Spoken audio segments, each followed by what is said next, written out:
Hi everybody, it's Mr. Stevens here. We are back with Son of the Morning Star, Custer and the Little Bighorn by Evan S. Connell. Hope you guys are still enjoying. I know I'm enjoying reading it. I find this absolutely fascinating.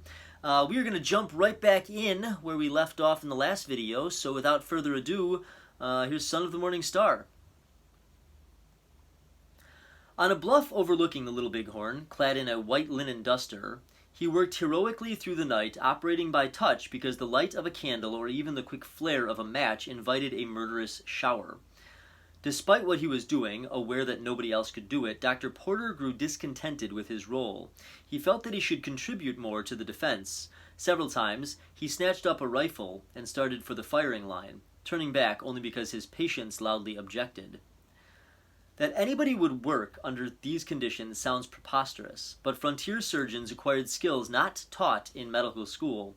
They learned, for instance, to distinguish the arrows of each tribe by their structural characteristics and dimensions.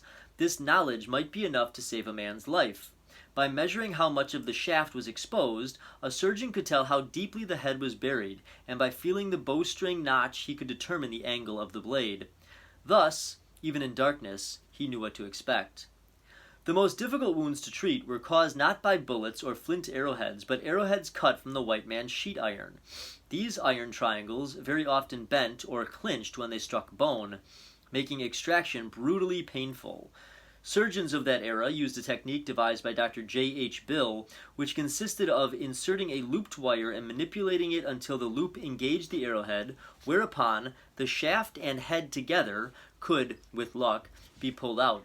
This seldom happened unless the victim was treated promptly because the animal tendons that bound the head to the shaft would soften and loosen. Besides, many Indians deliberately weakened the binding so that even if a soldier or homesteader managed to withdraw the shaft, the blade would remain inside. Either way, lucky or not, in a field hospital with no chloroform, the removal of an arrow must have been excruciating. Abdominal wounds usually were fatal, whether or not the blade could be withdrawn. This fact being known to the Indians, they frequently aimed at the soldier's belly button, and it is said that experienced frontiersmen sometimes would wrap a blanket around their middle in hopes of stopping the point or at least diminishing the impact. Dr. Bill went so far as to recommend that soldiers be equipped with abdominal cuirass. These wounds would be deadly because of peritonitis. Still, it might not have been a bad way to go. In 1885, publication from the U.S. Government Printing Office entitled The Soldier's Handbook, authored by a loyal bureaucrat, Mr. N. Hirschler, who sounds like the natural ancestor of today's foggy bottom flax, contrives to make peritonitis sound almost pleasant, no worse than radiation sickness. Quote, "The person lives a day or two with perfect clearness of intellect and often not suffering greatly." June 26th, their second day in purgatory, broke cloudy with a few spatters of rain. Troopers scurried around, setting up kettles, buckets, stretching lengths of canvas, holding out tin cups, anything to catch water. But the clouds evaporated.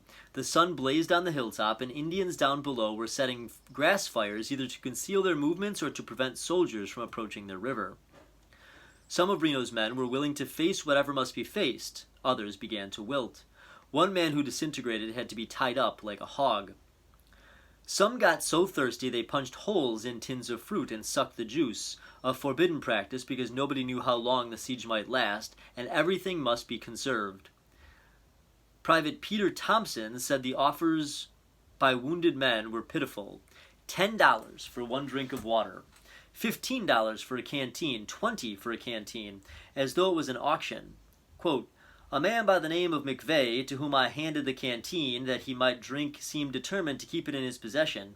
I jerked it from his grasp and passed it on to the next. With a cry of rage, he drew his revolver from beneath his coat, and taking aim at me, he told me to skip." McVeigh, later, was shot in the stomach. He begged continuously for water, offering $75 for a drink, and finally got it. "The water trickled through the hole in his stomach," said Private Daniel Newell, "but he laid back and died in peace." Privates James Tanner and Henry Voigt were buried that morning. Tanner had been hit outside the line. 4 men dashed out, rolled him in a blanket, and brought him back, but he soon died. Voigt was trying to lead a horse that had been shot in the head when his own brains were scattered.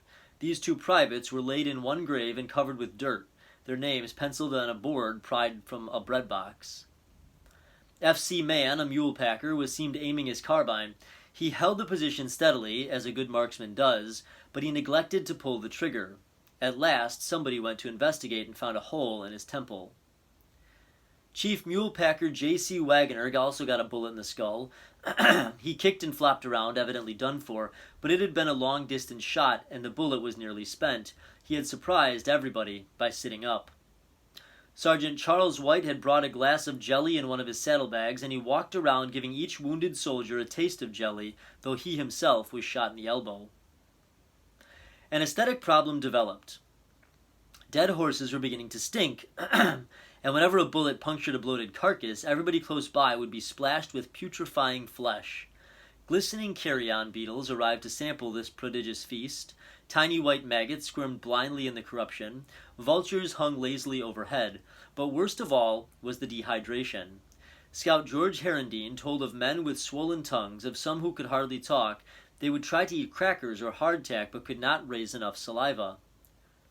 Quote, several tried grass, but it stuck to their lips, and no one could spit or speak plainly. The wounded were reported dying from want of water. Now and then a black feathered head rising cautiously above a bush would be blown apart by fusillade, although usually it was feathered coo sticking up a mat of buffalo hair draped on a gun barrel. Reno's inexperienced men also wasted ammunition trying to kill a buckskin suit stuffed with grass which Indians tied to a pony. Private Coleman occasionally got the dates mixed up in his marvelous journal, but that should be overlooked in such a dramatic story. Quote, the Indians opened a murderous fire on us with their long-range Winchester rifle, and one of our men got killed and 2 badly wounded, and we had now been 22 hours without water, and we were suffering very much. For the want of it, especially the wounded, it was almost impossible for a man to go to the river without getting killed. In 1877, a number of forked sticks were found on distant slopes, and it is believed these sticks were used by Indian sharpshooters to cradle their guns, a trick they learned from watching professional buffalo hunters. Several ambitious braves wriggled to within a few yards of the line. How anybody, even a skillfully camouflaged Indian, could have crept almost to the skirmish line without being detected is hard to imagine because there is not much ground cover on Reno Hill, not near the top. A century ago, the brush might have grown higher and thicker. Still, it's surprising. Some Indians got close enough to throw clods of dirt at the soldiers, and a San Arc named Long Robe counted coup on a man he killed, an act of bravado which cost his own life.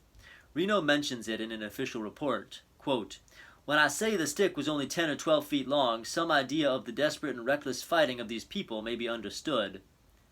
Long Robe and an Unkpapa named Hawkman may have been the only Indians killed during this 2-day siege, although in 1923 ex-private Edwin Pickard told a journalist that he had watched a hand-to-hand struggle between an unidentified sergeant and a big Sioux. The sergeant grabbed the Indian's scalp lock, forced his head back, and sank his teeth into the warrior's throat. They rolled around and around, the sergeant chewing away like a bulldog until he managed to chew open an artery. Then he broke the Indian's neck. There is no corroborative evidence of hand-to-hand fighting on a hilltop, and very few historians think much of Pickard's story. Whether or not it happens to be true, there is no doubt that the proximity of the Indians was alarming. They got so close that Benteen was so afraid a sudden rush might breach the defense. He therefore told Reno that a squad must be assembled to charge the nearest hostiles and drive them back. Reno hesitated.